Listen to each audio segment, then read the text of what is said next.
So tonight's presenters, Glenda and Rick. I'm just going to do a little bit of introduction to you. You are an inspirational speaker, as I understand, and that smile is absolutely charming. You were diagnosed with bone cancer in 1987, and you lost your right leg to the disease in 1988. You won 2 silver medals at the BC Winter Games, and I didn't know 1990. Amazing. In the slalom and the giant slalom event.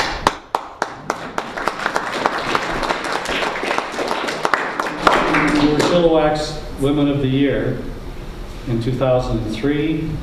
You won the Governor General's Caring Canadian Award in 2005, Queen's Diamond Jubilee Medal in 2013. You've been a volunteer for the Canadian Cancer Society for 2 decades.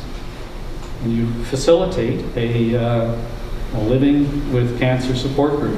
I don't know if you still do that or not. No. We have a couple of facilitators here from some other cancer groups. So they may come and talk to you tonight about facilitation. You are a member of the Rotary Club. And I don't know how many Calgary Rotarians you were able to lasso to bring into tonight, but we'll see. You're a lifetime member of the Optimist Club. And you're on Terry's team member for the Terry Fox Foundation. Can you explain that last one, maybe as your intro? Sure. Okay, there you go. Terry's team member, I don't know if any of you volunteer for the Terry Fox Foundation here in Calgary, but the Terry Fox Foundation where I'm from, the actual Fox family lives in Chilliwack. So when they need a speaker to come out to launch a local event or something, they'll say, Glenda, are you available? And I always say, yes, I am. So he was my hero, and I suspect he was probably some of your heroes as well. When I remember seeing Terry Fox and thinking, there's no way if I were that young man and something like that happened to me, that I would have his courage. If that were me, I would want to pull the blankets over my head and just never get out of bed. And little did I know that I would end up with the same type of bone cancer that Terry Fox had. And the last thing I want to do is stay in bed with the covers over my head. So he was an inspiration to me then, and I hope that he is continuing to be an inspiration to other people. For me, one of the things I got from my cancer journey was a desire to make it count. I knew that if I was going to lose my entire right leg, my hip, and my pelvis to bone cancer, that I would have to make that loss mean more. So I always say, I lost my leg, but I found my voice. So that's a pretty good trade. When I was, 32 years old and found out that I was going to end up on this journey 26 years ago and now, that I'm not going to tell you how old I am, you have to do math. But I had a little guy at home. He was 4 years old, and I did not know that I was going to be out and about the way I am now. But I was very fortunate that I had a dream, and that I dreamt that I saw my life as an 83-year-old person on 2 legs. And I saw that life was a nice life, and it was what I called a fluffy life. My husband and I grew old together. We had 2 boys, and we only had one at the time I had this dream, and I had not received the biopsy results yet. So I didn't even know that this was an option. And I remember thinking, wow, that was really not a remarkable life. And this voice said, that was your life on 2 legs. Here's a glimpse of your life on 1 leg. And again, I lived that life, and my husband and I grew old together. But this time I had 1 leg, And I saw the birth of that second son again, and I saw myself growing old with my husband, but I was doing this sort of thing, talking to people with cancer, talking to thousands of children about healthy lifestyle choices, talking to amputees, talking and making a difference. And one of the things in that dream that really struck me was every time I'd fall down, and it was a lot harder on one leg than it was on two. And it was painful, and it wasn't easy. But every single time I fell down, there were strong arms to pick me up. And I didn't always know who those arms belonged to, but there was always someone there. And it wasn't until I woke up from that dream and the voice had said 5 words, and it said, "This choice I give you." So I'm going, I know what I want. And I reached for my journal and I wrote, after the dream I had last night, I know I'm going to lose my leg and it's going to be okay. So that's how I came to terms quite easily with this. What that dream did not reveal was a lot of the other things that were going to happen along the way, like the birth of that second son. Yes, it happened. My doctor said, 10 years for this cancer. You've got 10 years, and if it's not come back by then, we'll call you cured, and you go ahead and have that second child. And I did the math, and I went, okay, 32, 10, 42. That's too old. I don't want to wait till I'm 42 to have this baby. So he said, okay, 5 years. And because I had the conviction of that dream, and because I knew that I was going to grow old, I said, how about 2? And he looked at me, he just shook his head, and he said, all right, 2 years then, okay, 2 years. And I'll never forget, 2 years, on my 2-year checkup, I went to Vancouver and I had my tests done, and by the time I drove back to Chilliwack, the message on the machine from my doctor saying, good news, the scan was clear, everything looks good, there's no sign of the cancer. My husband walked in the door and I went, come here, honey, time to celebrate. And we did. And less than 9 months later, that beautiful little boy was in our arms, just like I saw in the dream. So for me, having a conviction of a dream meant that all those hard times that I saw counted for something. The dream left a few things out. Left out the fact that that second son of ours, our first one, how many of you are parents? Okay, more than one kid? Yeah. Totally different? Yes. So the first one was this angel, this wonderful little bright light. And this second one came along, and he was so challenging, and he hated school. He hated school, and it was such an effort to get him to go. But we did. And we worked through all these challenging times. And what I didn't see down the road was my husband's journey. And remember those strong arms I was telling you about? I want to share those strong arms.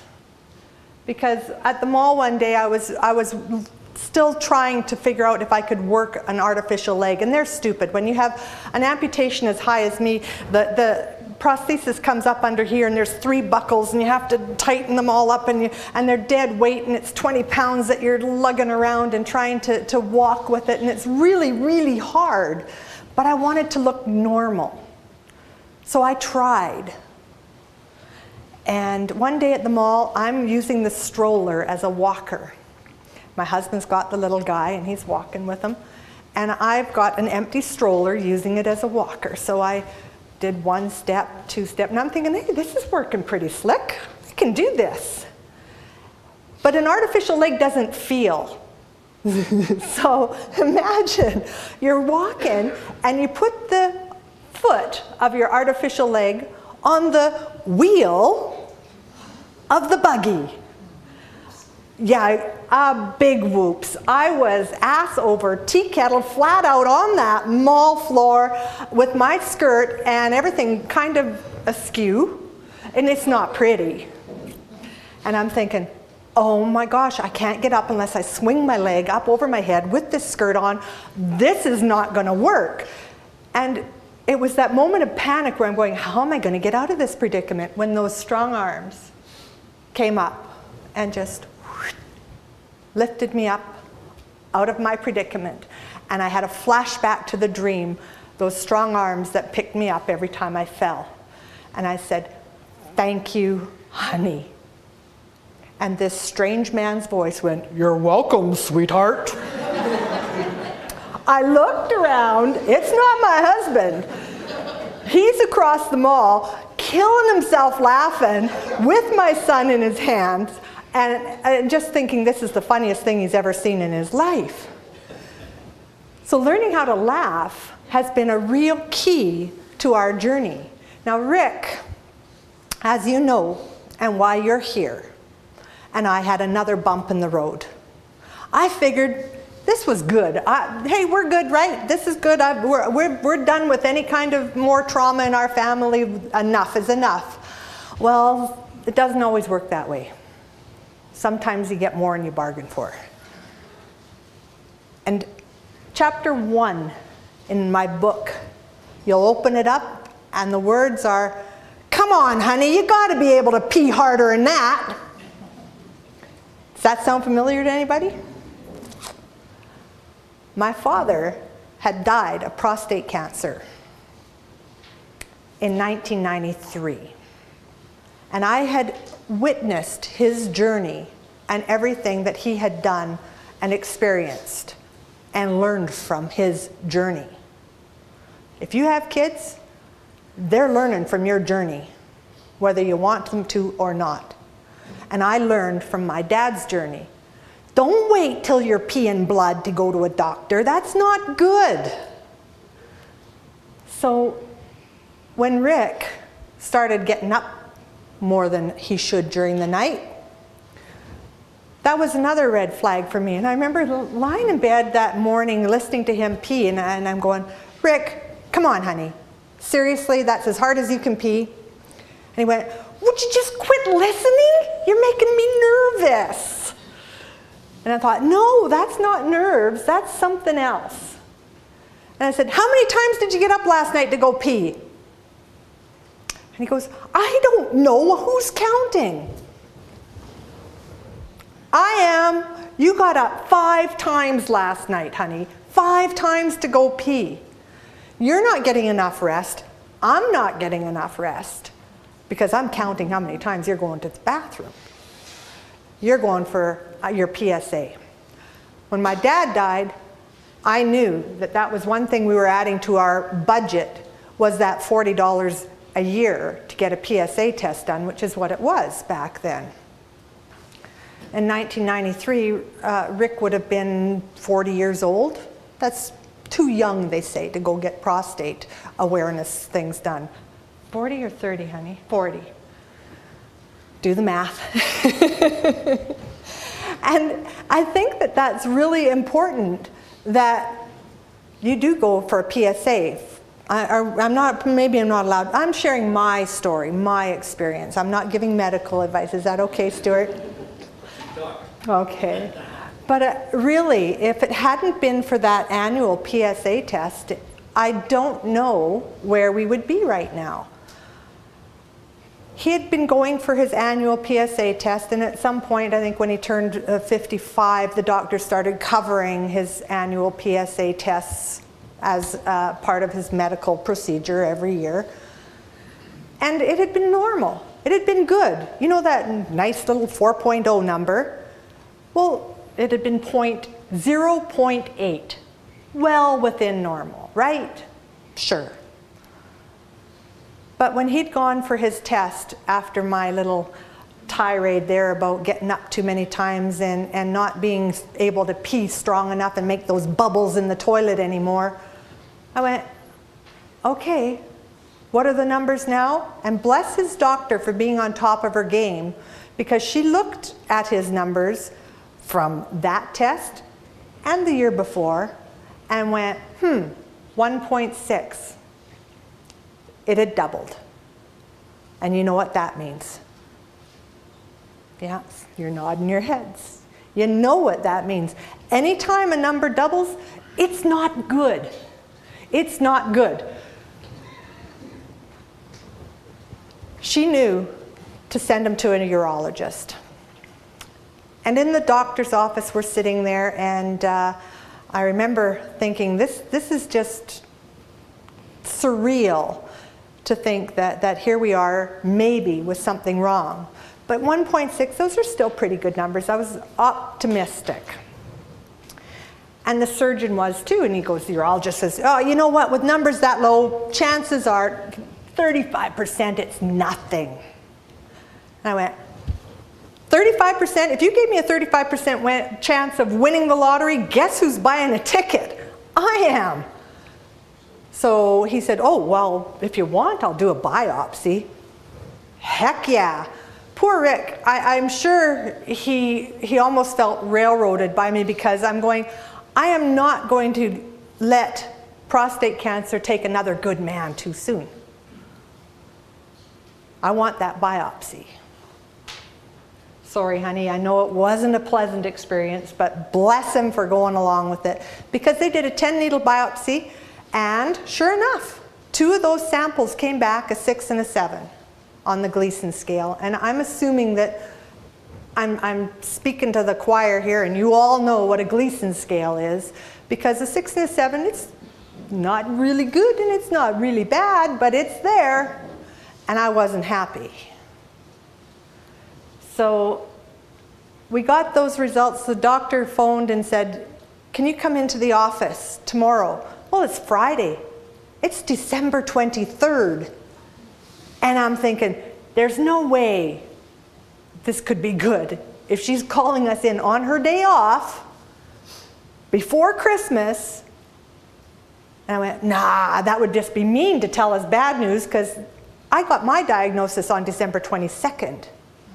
And I'm thinking, no way, that's just not going to happen. And sure enough, we're in the doctor's office, and she says, I can't believe this, Glenda, but those numbers, and he has prostate cancer. So it began. And every single one of you here know what that little prostate gland does. It's a magic gland. And Rick has had this fondness of saying, you know what I'm really good at? Sex. And I'm going, yeah, 2 thumbs up, you got that vote for me, honey. Yeah, not a problem there. He always said he could walk through a grocery store and get an erection when he's looking at the cantaloupes. Wow. I'm going, you're way too easy, Rick, way too easy. This was my life with this man. We loved that. Part of our life was important to us. We were still young. I wasn't ready to give that up. I remember when I lost my leg, and we were in bed together the first time after my surgery, and we're cuddled up together, and I'm scared spitless, because this is not who he married. I had been active and fit, and we did things together, and now all of a sudden here he is lying next to this totally different person. And I looked at him and I said, Rick, are you going to be able to love me as a one-legged lady? And he wrapped his arms around me, and bless him, because he held me close. And he said, honey, I did not marry you for your legs. I'm a boob man.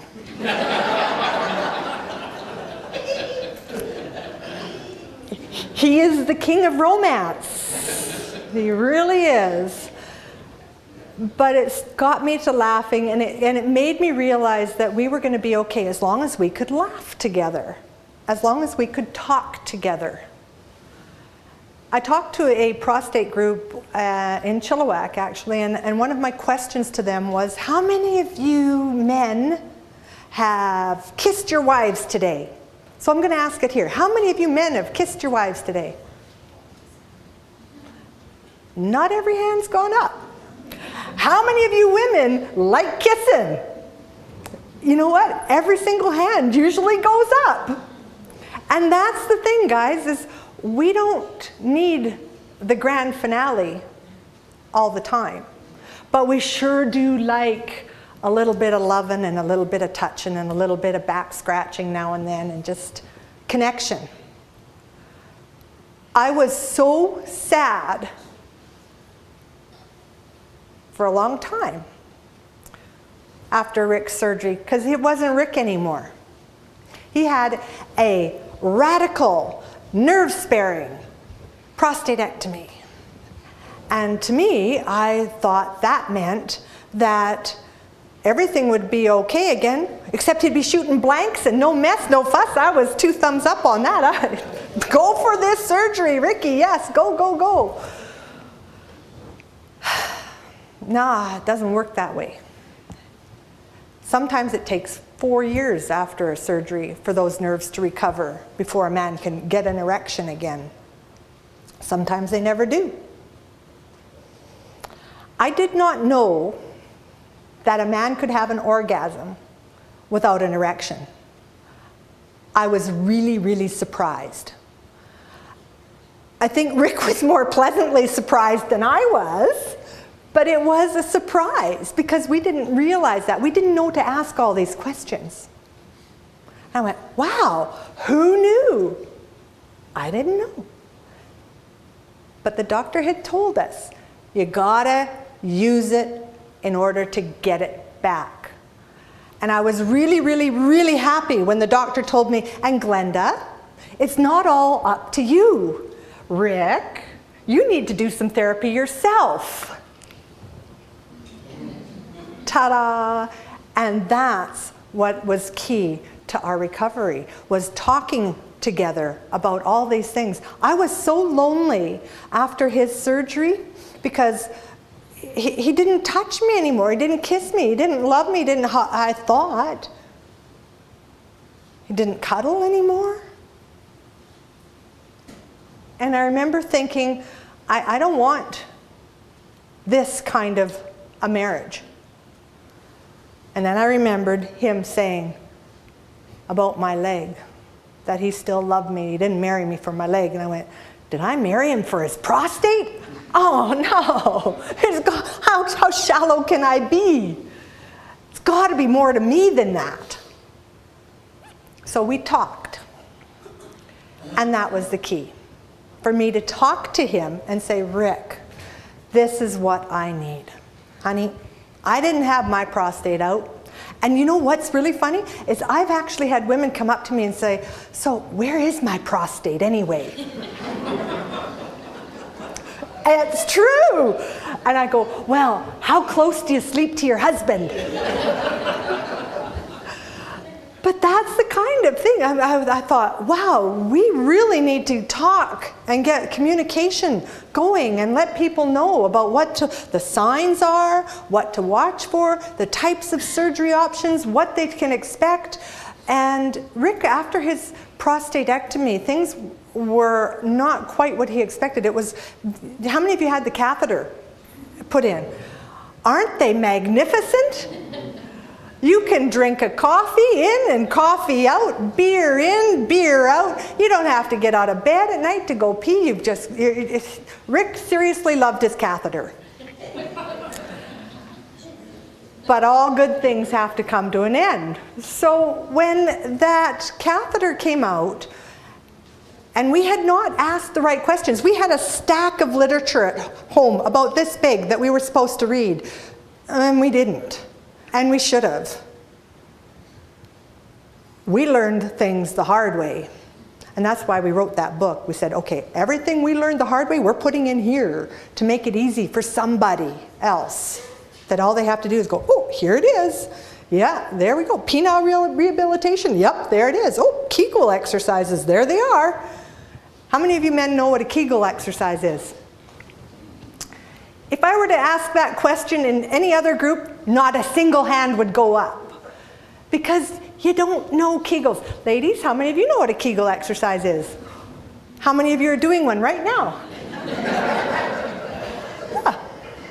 Nobody knows. They're wonderful things. But if you don't do them properly, it's a big surprise. When Rick's catheter came out, he'd been told, do your kegels. He thought he was. Not so much.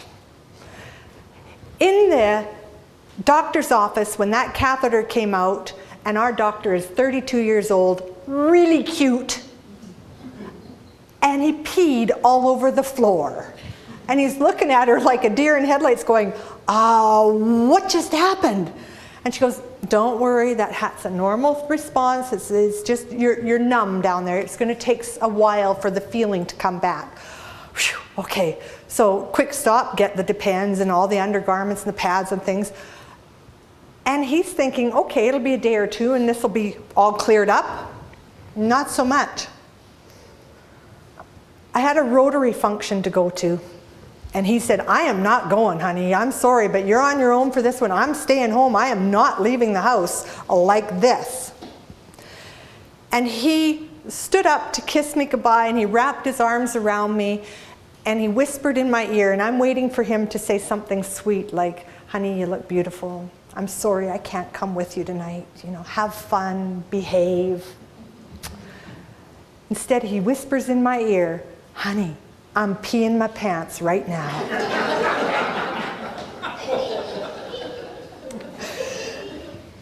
And I thought, oh my gosh, Ricky, you are so funny. But it wasn't funny, and he hated this. And he said, okay, there's got to be a cure. There's got to be. So on the internet we go. Any of you ever heard of the penile clamp? How many of you bought the penile clamp? We did. We thought, well, this makes perfect sense. If a hose has a leak, if you kink it, it stops the leak, right? It would have made perfect sense to us. So $200 later, we get the clothespin in the mail, and we think, all right, we'll give it a whirl. Small, medium, large, let's go for the large, because he's an optimist. So there we go. And this thing, have you ever kinked a garden hose? You know what happens when you unkink it? You stand back, right? Because that's a whole journey in itself. And he thought, this is not right. And so we did a little more investigating on it, and we found out, no, you can't rely on this. It's not good. It can actually cause more harm than good. So he thought, and besides that, I don't want to go around the rest of my life with a clothespin on my penis. So I thought, what can we do about this? And we went to a support group. It was at that support group that we found out about a nurse, Nurse Nellie at the Continence Clinic in the Abbotsford Hospital. She taught us how to do a proper Kegel. Hooked Rick up to the machine, but you know what was really funny was when we were in the office and you're thinking, okay, this is a step in the right direction, and we're in there and we're waiting to meet this magnificent Nurse Nellie, and this lovely lady walks in, and Rick looks at her and he goes, she looks so familiar. Nellie. She goes, Rick. Nellie, Rick. Nellie Romaine from high school? Oh, every guy had a crush on Nurse Nellie in school. She was gorgeous, she's still beautiful, she's incredibly wonderful, and here he was about to be naked in front of Nurse Nellie. So it's a humbling experience, this prostate cancer, and you kind of lose your sense of, I want to say dignity, but with Rick, it was like, oh, what the hell, just fix me. And she hooked him up to the machine and said, Rick, this is what a Kegel feels like. Tell me when you're engaging, and he did it, and the machine said, this is a perfect Kegel. She says, feel what that feels like? And he goes, yeah. And she goes, that's a perfect Kegel. And she'd made him do it about 10 times. So he learned how to engage those muscles and know what it felt like to do. How many of you are doing Kegels with me right now? It's just one of those wonderful things that when you do it properly, it was amazing. And she says, okay, Rick, I think you're good. Stand up.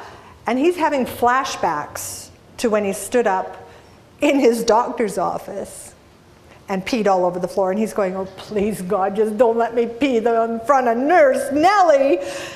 And sure enough, he stood up.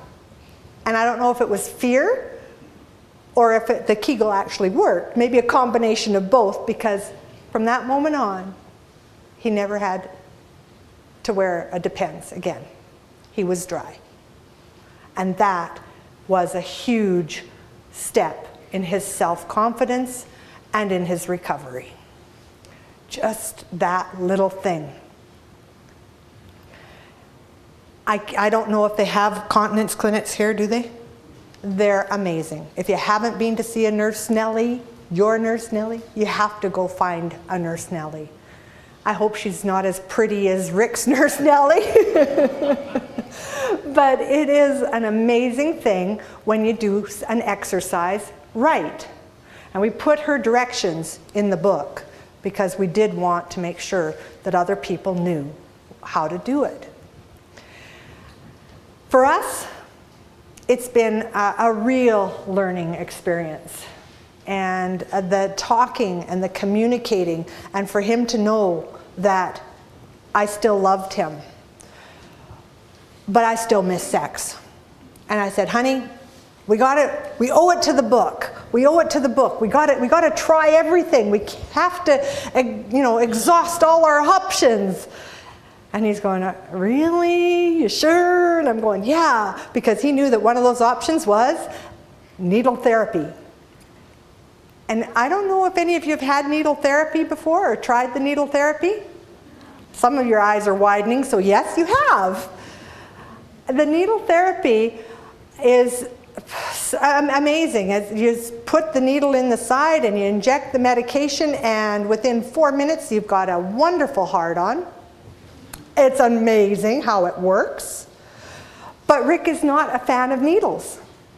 So we're sitting in the office and we're seeing this specialist. And bless his heart, he's such a trooper. He said, okay, we'll try it. We owe it to the book. We owe it. We should try this. But you have to do saline first to learn how to do it properly. And it took 20 minutes just for her to get the little air bubble out of the needle, and I'm thinking, there's no way. I'm not like an air bubble, and she's that concerned about a little air bubble, and I'm going, and you want me to inject him with medication at home without you here to make sure I've got the air bubble out? My eyesight's not that good. So Rick said, honey, there's no way I'm going to be able to do this myself. You have to do it for me. Guess what the nurse looks like? She's young and she's drop dead gorgeous. And Rick's sitting there and he's going, are you freaking kidding me? Can't you make some of these like little old men or something, where it's just like, oh, yeah, okay, no problem. But here he is sitting in this office again with a wonderfully kind, warm-hearted woman who's looking at his region and going, seriously, sir, you need to manscape. Rick's going, honey, what does that mean? I said, I think it's a number 1 on the buzzer there, Ricky. So things like that we never thought of, we never knew. And while she was teaching me how to do this, and she said, teach me, because Rick said, I can't do it. The only way I'm going to be able to do this is if you inject it. So I tried the saline, and I was having way too much fun. At poor Rick's expense. And he's going, holy crap, that hurts. And I thought, you know what, this sex shouldn't hurt. That shouldn't be part of it. So I looked at the nurse and said, is there anything else? And she says, well, have you tried a penile pump? Anybody here tried a penile pump? Awesome. They are amazing. We had heard about this at a conference I'd gone to where Rianne was actually the sex therapist there, and she was speaking. Rianne Booker, she's amazing. And she had said, go and get a penile pump. They're wonderful for, doing what they're supposed to do. But they're $500. And I went, gee, that's a lot of money. And we happened to be in Edmonton, at West Edmonton Mall, doing a book signing, and there was an adult shop just around the corner. And I thought, let's go look. And Rick says, I'm eating an ice cream cone, I'll stay here, you go. So I went, and I looked, and I'm going, holy moly, a whole nother world. But I bought what I thought and what the lady suggested would work and that, but you get what you pay for. For $100, it didn't work. It didn't do much of anything. I didn't realize that it was probably the manscaping issue that was the biggest problem, but I didn't know. It didn't say that in the directions. I know. We learned everything the hard way. That's a bad choice of words. We learned everything. we learned it through trial and error. When the lady at the penile rehabilitation place in Vancouver at the Prostate Health Center in Vancouver told us that we were very good candidates for the pump. But she says it has to be a medical grade pump and it has to be used properly and it has to be followed in the directions. And I went, there were directions? Who knew? And she told us how to do this and that they were available in the pharmacy right there in the building with the prescription, and we went. And she says, you know, the needle therapy is $25 a pop. Is that what it is here? The needle therapy, anybody know? $25 a bang. And I went, wow, that's expensive. And I did the math, and being very frugal, I went, okay, well, you know what, that's not very many times of having a nice time before that pump's going to pay for itself. So we went and we bought that $500 pump. Best $500 we ever spent. October 19th, 2013, we had liftoff. See that smile you're talking about, Stuart? You know where that's coming from? I'm a happy girl. It's just one of those things that I was not ready to give up yet, and I would have, because I apparently did not marry him for his prostate. But I'm telling you that that was one of the nice things that we did for ourselves. When Rick was in the hospital preparing for the surgery and we were waiting for the doctor to come, and I reached into my purse and I said, honey, I got to write a message on your stomach for the doctor. I said, I'm going to write, spare the nerves. And just as I was about to write, the doctor came in and Rick told him what I was going to do. And the doctor looked me right in the eye and he said, Mrs. Standeven, cancer first, nerves second. And I went, okay. My priorities were a little askew, but his were not. And that's the kind of surgeon you want. One whose priorities are right. Now, some of you have had radiation therapy. Some of you have had the brachytherapy. Some of you are on hormone treatment. Some of you are on the watch and monitor. With Rick, none of those were an option. It was too aggressive, the type of prostate cancer. His age was a factor. Where the location was, it had not metastasized beyond what they thought. His prostate was not enlarged, overly enlarged, just a little bit, she said, but nothing that would have raised any alarms. So for him, the radical nerve-sparing prostatectomy surgery was the option. And I'm really glad we did. My dad didn't. He waited too long, and his had metastasized, and it was not an easy journey for my dad. For Rick, we learned from my dad's journey, and we did things a little differently. Said, you know what? If that surgery is going to save your life, let's do it and see if we can get a few years. And I am happy to say that May 1st will be his 2-year anniversary. I said, I'm not writing that book. It just came out in April. I said, I'm not writing that book until I know it has a happy ending. And it has a happy ending. I know we have lots of things to be grateful for in our lives. So much to be grateful for. Rick, you're a patient man. He truly is. For all the things that he puts up with from me, and with him having that book with his face on the cover doing this, What Men Won't Talk About and Women Need to Know, he's the one who said to me, honey, if I'm having this prostate cancer, we're making it count. We are going to make it matter. And that's what we're doing. So that's why when we get asked to come in and speak at prostate groups, we say yes. And that's why when we bring our books, we say yes, it's a fundraiser. Yes, yes, yes. Because we want people to learn from our mistakes, to be able to have one thing that they can go, okay, that helps. Yeah, that helps. Every single one of you here have a story. Every single one of you has had a different journey than ours, but there are some similarities. And it's those similarities that connect us and that bring us to groups like this to share our stories.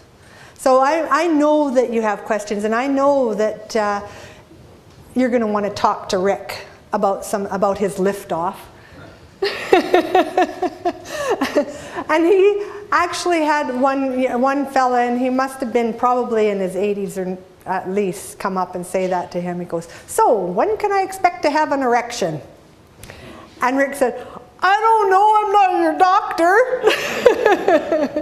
You do need to ask them some of these things. For us, being able to talk about it and being able to be open about it, being able to say, you know what, sex is fun, sex is normal, sex is okay, sex is part of your recovery, sex is part of the reason why you're here in the first place. If somebody hadn't had sex, you wouldn't be here in this chair. I bet you none of you were in vitro, right? Okay. Point proven. And there are no teenagers here. Last time I was talking, and I all of a sudden I looked at the back and I went, holy smokes, how old are you? 17. And I went, oh my God, I've traumatized this poor child for the rest of her life. But I explained to her that you're not allowed to have sex until you're married. So it was okay, right? Having a sense of humor, being able to laugh with each other, being able to talk to each other, and you're not having sex yet, even though you live in Toronto, right? Miles away from that. Oh, you're married, she's okay. You're not married? You're not married? And that's your brother? Oh, I'm so confused. We'll talk later. Being able to talk openly about orgasms, openly about normal sexual functions, and alternatives. Alternatives. Being able for the men to go home and say, honey, I'm just going to kiss you tonight. And the wife to be able to go, seriously? Okay. That would be lovely. And there's a special spot right here that needs some attention, right there. It's just one of those things that you need to talk about and you need to be able to share openly with your partner. If you're lonely, tell them. If you're not lonely, tell them. If you need some more intense loving, tell them. Guys are pretty flexible. And I've found out that if you're open and honest and you share your needs and your concerns, you guys are more than willing to oblige. And I really, really appreciate that. That we just have to let you know what we want. Apparently men aren't mind readers. Who knew? So it is one of those things that the more you talk, the more you learn together and the more happier you get to be together. So any questions for me? I know I always like to say it's about balance. It is. It's about balance and being able to connect on so many different levels and to be able to share the journey. And when you guys are scared, tell us. Tell us. You don't always have to be the superhero. You really don't. If you're scared, you can tell us. Women are strong and we are tough, and we are your partners through thick and thin. We will help you wherever we can.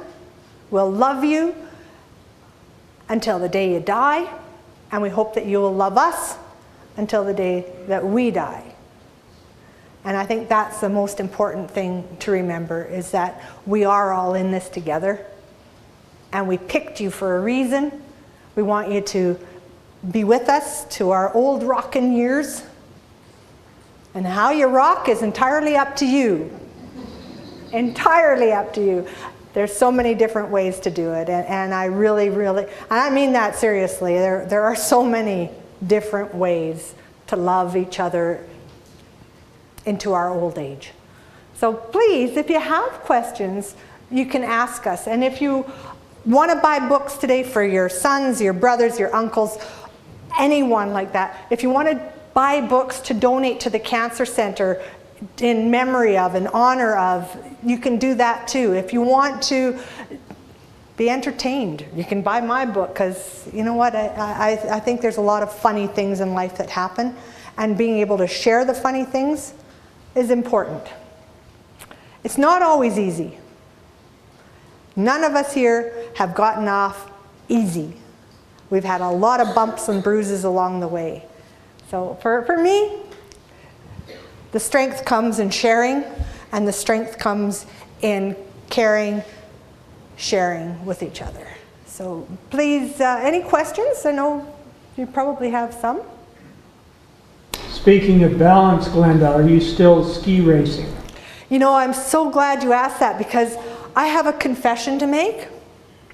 In 1990, when I won that silver medals, I was pregnant when I didn't know it. And I really think that that's one of the reasons why my little second guy was an adrenaline junkie. And I also have to confess that those 2 silver medals I won, guess how many people were in the contest? 2. The rule was you had to make it down the hill, and I did. But I was a much better skier on one leg than I ever was on 2. And I love to go fast. So it was, my poor husband, he goes, honey, I am not skiing with you anymore, because point me down that hill and I would love to just go past as many able-bodied skiers as I could, and I was a happy girl. And I stopped skiing after my second son was born. He was probably about 4 or 5 years old, and I had just decided that I better take care of this other hip. It was the last one I had. So we got a couple spare parts there, folks, but yeah, you have only 2 of these, and 2 of those. So I looked after it. But thank you for asking that. See, confession time. I meant to tell you that, and now I did. Any other questions? No? I'm sure you will have lots after, because we get to mix and mingle, don't we? And you'll probably have questions that you'll want to ask Rick. He will be as honest as he can be, and sometimes that's, what, easy, honey? Not as honest as you. This is true. I do have a tendency to overshare, and Rick has told me that before, so. I'm really trying. I kept some of the best ones back. The best ones in there on what page number? Oh, anybody circumcised here? That's a whole chapter on itself. Yeah. So it is a wonderful pleasure to be here tonight and share. And thank you so much, Stuart, for asking me to share our story. I know it's probably not all of your stories. Some of them, perhaps. And I hope that it helps a little bit along your way, and that you've had some laughs tonight, because laughter is really good medicine. And I want to thank you all for having me.